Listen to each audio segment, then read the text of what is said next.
श्री कृष्ण पूजा का महीना है माघ मास। माघ मास को धर्म ग्रंथों में बहुत ही पवित्र बताया गया है। ये महीना 7 जनवरी से 5 फरवरी तक रहेगा। इस दौरान श्री कृष्ण की पूजा करने और नदी स्नान करने से मनुष्य स्वर्ग में स्थान पाता है। माघ महीने में गंगा का नाम लेकर नहाने से भी गंगा स्नान का फल मिलता है।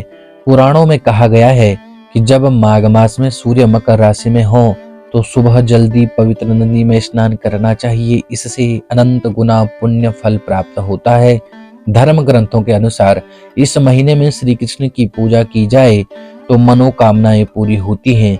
माघ मास में श्री कृष्ण की पूजा से पहले सुबह तिल, जल, फूल और कुश लेकर इस प्रकार संकल्प करना चाहिए।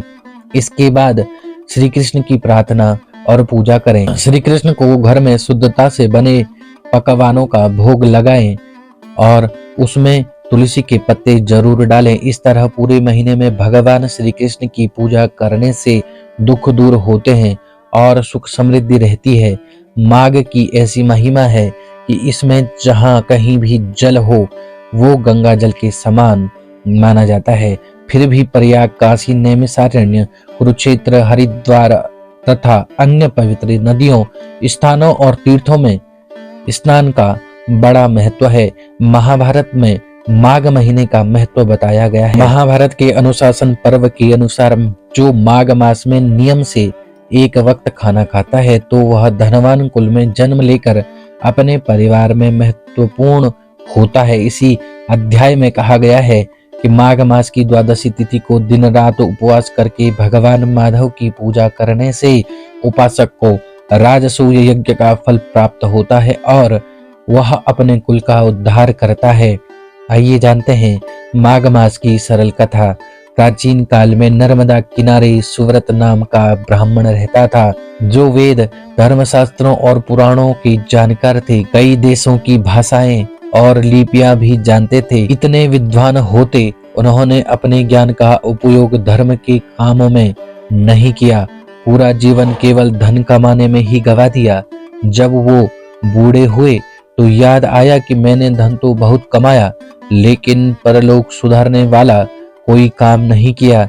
ये सोचकर दुखी होने लगे। उसी रात चोरों ने उनका धन चुरा लिया लेकिन सूरत को उसका दुख नहीं हुआ क्योंकि वो तो परमात्मा को पाने का उपाय सोच रहे थे।